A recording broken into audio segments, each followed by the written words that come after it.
I would like to thank the organizers for inviting me here today. It's a pleasure to be here. And I've been asked to speak a little bit about German polar research. And I'm happy to do so in the next 10 or so minutes. So, although Germany is a lot closer to the Arctic than India, Germany still is not an Arctic nation, but nevertheless we have interests in the Arctic, and in particular we have many research interests in the Arctic. What are our interests there, or why is the German government funding research in the Arctic and also in the Antarctic?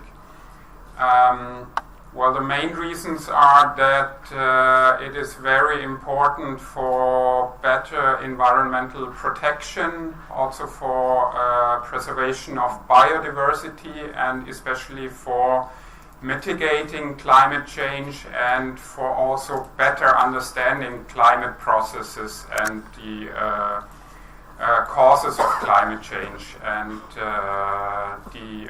especially the Arctic plays a crucial role in understanding the processes behind our climate system.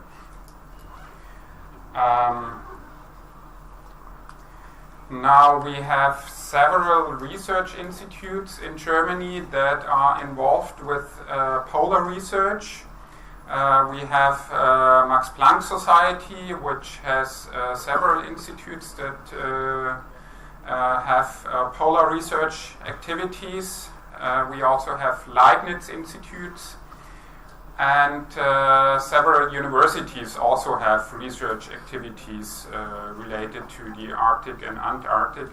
But the main institute, and I'm sure many of you will have heard of it, is the Alfred Wegener Institute,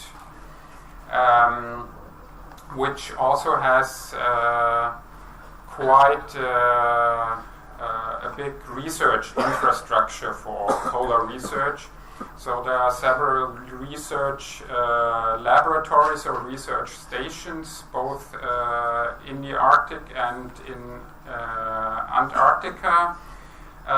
It has several research vessels, which you can see down here. So not all of them are able to do polar research, but some of them, and I will talk about that later. And it even operates and maintains two research aircrafts, the Polar 5 and Polar 6.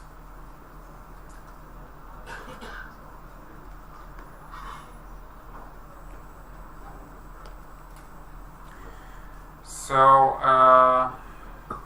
there are actually, Germany has two research vessels that can do polar research, that are able to operate in Arctic regions. The first one is the Maria S. Marian, which you see on the picture here. And the second one is the Polarstern, which actually is a research icebreaker, and which will be at the helm of a large-scale research expedition that I will talk about shortly.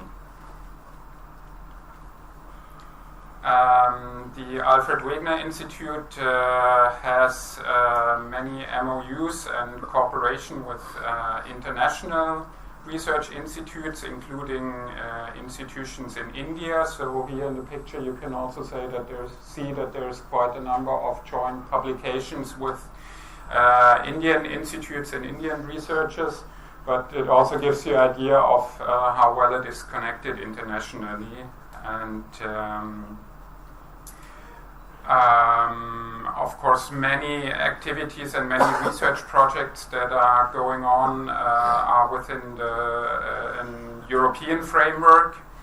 And here you just see several European projects that are led by Germany, by Alfred Wegener Institute. So I don't want to go into the specifics here, but if you're interested, you can look up what these missions are about, or I'm happy to share more details with you.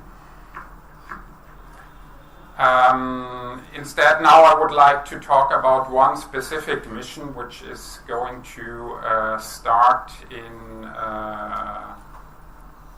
autumn this year, and it is actually going to be the largest Central Arctic expedition of all times. 2 minutes? Okay. So let me just give a brief outline.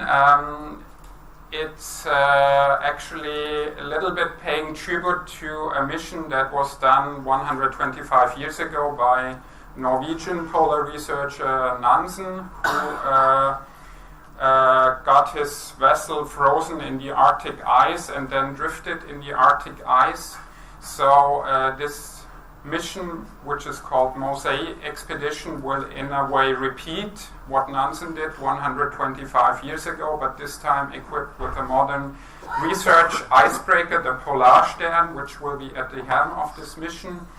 And it will be frozen in the Arctic ice for 1 year and then drift through the ice, and this will be extremely relevant for better understanding the climate processes that are going on in Central Arctic in the winter, because right now we basically do not know anything about what is going on there in winter, because practically no one is ever there.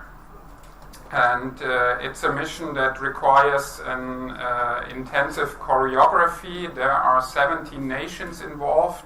600 researchers will take part in that mission. The budget is 120 million euros. Most of it will be provided by the German government. And there are 4 additional icebreakers that will be used for logistical support. An airstrip will be created close to the Polarstern, where aircraft can land to provide additional supply.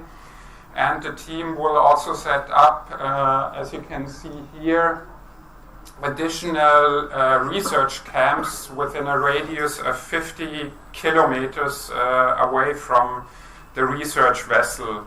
So this just briefly gives you a rough idea about the mission, about the scale of the mission. And I want to end here, and well, maybe later on during the discussion there will be time to talk about a few more details. Thank you.